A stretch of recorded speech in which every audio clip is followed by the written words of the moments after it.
বন্ধুরা, আজকে আমি চলে এসেছি একটা নতুন রেসিপি নিয়ে, যেটাতে একদম অয়েল ফ্রি একটা সুন্দর টিফিন। এটা বাচ্চাদের টিফিনেও দিয়ে দিতে পারেন স্কুলে বা কলেজে যাওয়ার সময়, আর এটা সন্ধ্যের টিফিনেও খুব ভালো। এর জন্য আমি এই যে একটা মিক্সিং বলে একটু কাচের বাটিতে একটা নিয়ে নিয়েছি, একটু ময়দা আটা মিশিয়ে নিয়েছি। এখানে প্রায় 100 গ্রাম মতো আছে। আর একটা ছোট বাটি করে 1 বাটি দই নিয়েছি। আর এর সাথে ভেতরে পরোটার ভেতরে একটা পুর দেওয়া হবে, তার জন্য আমি নিয়েছি একটা সেদ্ধ করা আলু, আর তার সাথে নিয়েছি একটা ডিম, একটু লঙ্কা কুচি, একটু পেঁয়াজ কুচি, আর অল্প করে লবণ যাবে স্বাদ মতো।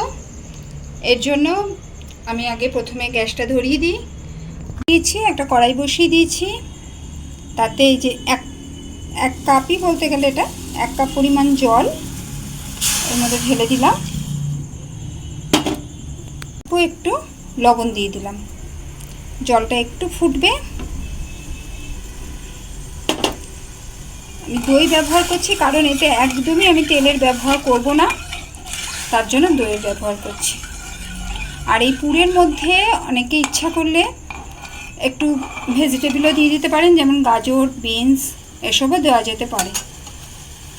আমি এটা একদম শর্টে করছি দেখে, আর আমার ঘরে কেউ খায় না গাজর বিনসটা সেভাবে, তার জন্য দিলাম না। আপনাদের কারোর ইচ্ছা হলে দিতে পারেন। ধনেপাতা কুচিও দেওয়া যেতে পারে। এবার এর মধ্যে দইটা দিয়ে ভালো করে মিশিয়ে নেব। দইটা ভালো করে মিশিয়ে নেব।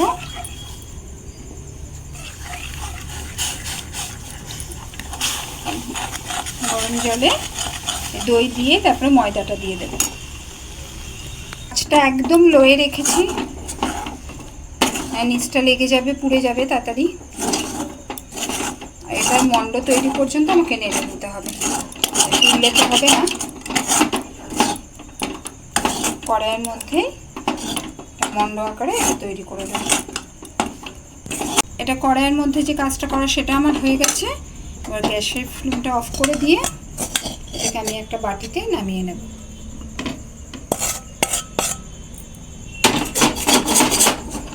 মিক্সিং বলে প্রথমে এই সেদ্ধ করা আলুটা দিয়ে দিলাম। এটাকে এবার কাঁটা চামচের সাহায্যে একটু ম্যাশ করে নেব।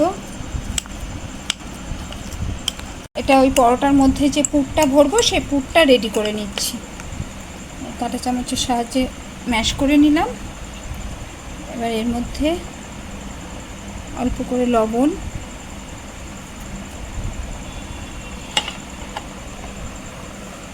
একটু কাঁচা লঙ্কা, আর একটা ডিম ফাটিয়ে দিলাম।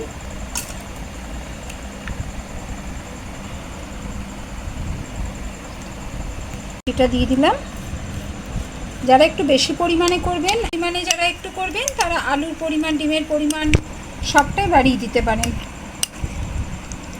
এটা পুরটা রেডি করে নিলাম। আর আলুটা খুব বেশি ম্যাশ করার দরকার নেই, একটু গোটা গোটা থাকলে অসুবিধা নেই। ভেতরে পুর হিসেবে এটা যাবে, মুখে করলে ভালোই লাগবে। আর যারা পুরটা রেডি করে একটু সাইডে রাখি, তার মধ্যে এবার এই যে কড়াইয়ে যে আটা ময়দার যে এটা দিয়ে নিলাম, মন্ডটা বানিয়ে নিলাম, ওটা একটু ভালো করে হাতের সাহায্যে মেখে নিই। একটু ঠান্ডা হয়ে গেছে, খুব বেশি ঠান্ডা করে মাখবেন না, অল্প অল্প গরম ভাব থাকবে, তখনই মেখে নেবেন। যারা আমার চ্যানেলে নতুন এসেছেন তারা আমার চ্যানেলটাকে একটু সাবস্ক্রাইব করবেন। আর যারা সাবস্ক্রাইব করেছেন যারা অলরেডি সাবস্ক্রাইব করেছেন তারা একটু যতটা সম্ভব শেয়ার করে দেবেন, আর প্রত্যেকে একটা করে অবশ্যই লাইক করে দেবেন, আর কমেন্ট করে জানাবেন রেসিপিটা আপনাদের কেমন লাগলো। খাটা হয়ে গেছে, বেশিক্ষণ রেস্টে রাখার দরকার নেই, 5 মিনিট মতো রাখলেই হবে। 5 মিনিট পরে এই মন্ডটাকে এবার আটা বেলুন পিঁড়ির মধ্যে নিয়ে এটা ভালো করে লম্বা করে নিচ্ছি। যারা বেশি করবেন এই ময়দার পরিমাণও কিন্তু তারা বাড়িয়ে দেবেন। এটাকে আমি 4টে পরোটা করব, তাই 4টে ভাগ করে নিচ্ছি।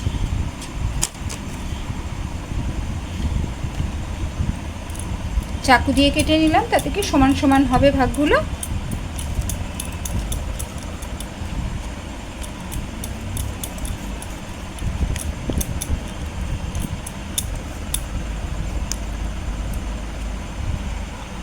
এই 4টে ভাগ করে নিয়েছি। এবার রুটি বেলার পিঁড়িতে একটা একটা করে নিয়ে বেলনের সাহায্যে একটু বেলে নেব।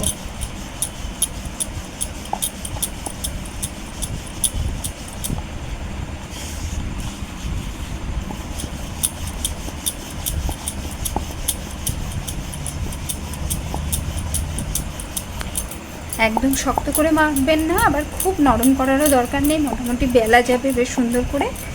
এইভাবে মেখে নিতে হবে। এই যে এইভাবে আমি বেলে নিলাম। এভাবে পরপর 4টেকে একবারে বেলে নিই। পরপর 4টে বেলে নিলাম। এবার পুর ভরব। প্লেটের ওপর নিয়ে নিলাম। তারপরে তার চারপাশে আগে একটু করে জল লাগিয়ে নিচ্ছি। একটু করে জল লাগিয়ে নিচ্ছে। একটা বাটিতে অল্প করে জল নিয়ে নেবেন।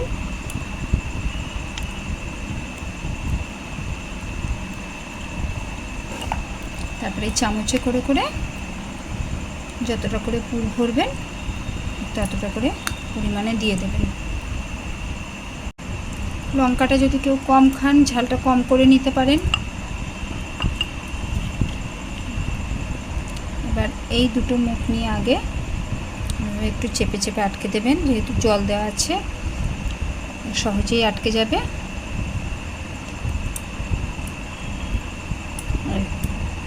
ওপর দিকে একটু করে জল দিয়ে নেবেন, যাতে এই পিঠটা নিয়ে আবার সেখানে আটকে দেওয়া যায়।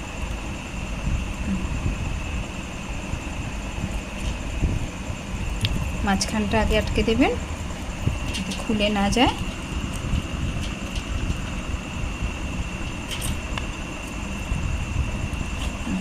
এই যে তৈরি, ঠিক এইভাবে একটা করে পরোটা আমি একদম সুন্দর করে রেডি করে নিলাম। এবার ভাপাতে বসিয়ে দেবো। এদিকে একটা মোমোর বাসন বসিয়ে দিয়েছি, জল দিয়ে দিয়েছি ভেতরে। জলের সাহায্যে ভাপা পরোটা আমাদের হয়ে যাবে। দুটোই নিয়েছি, আমি দুবারে করব, মানে দুবারে দুটোতে দুটো দুটো করে নামাবো।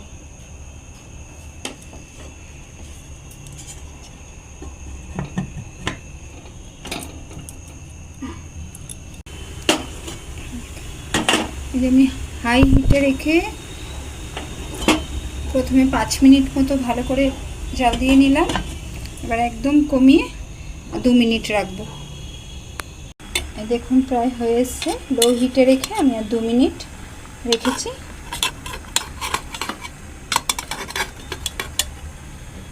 এই যে হয়ে গেছে আমাদের এক ধাপের পরোটা। এটাকে আমি তুলে নিলাম।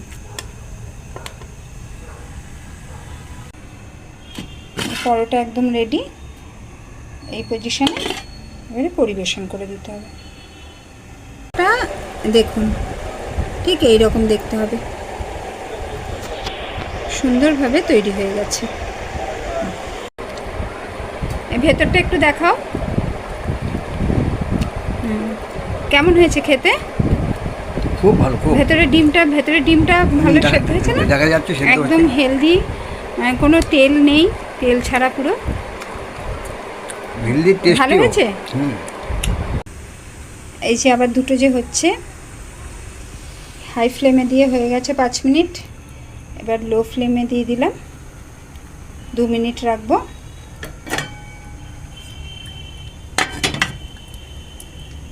মোমোর বাসনে করলে কি ভাপাতে বেশ সুবিধা হয়, কোনো হেডেকও থাকে না।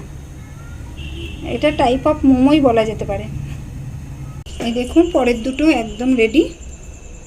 এর পাশে সস দিয়ে খেলে খুবই ভালো লাগবে, আর সস না হলে কোনো অসুবিধা নেই, এমনিও খাওয়া যায়। একদম রেডি আমাদের, খুব সহজ পদ্ধতিতে।